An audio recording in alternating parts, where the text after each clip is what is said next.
Nina Teicholz is a journalist who published recently on the food pyramid.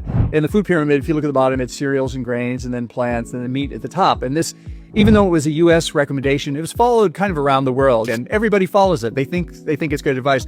Well, she recently showed that the most recent edition of the food pyramid, the USDA committee that wrote it, 90% of the authors had conflicts with the junk food business. Basically, they were paid by junk food makers. But if you look at the food pyramid, that should be obvious, because the bottom row, what we're supposed to eat most of, is junk cereals and grains and all sorts of stuff like that.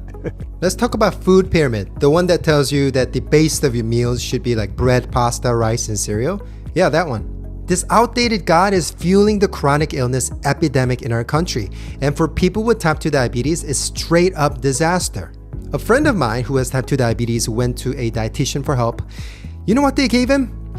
A food pyramid and a recommendation to eat up to 60 grams of carbs every single meal to manage his blood sugar. Spoiler alert, it wasn't working. How can it work when carbs are the very thing that spike blood sugar and insulin level? Why are we feeding this to people whose blood sugar is already out of control? If we want to reverse type 2 diabetes, we have to stop following outdated guidelines and start addressing the root cause, insulin resistance. And that starts with rethinking the foundation of our plate. See you in the next video.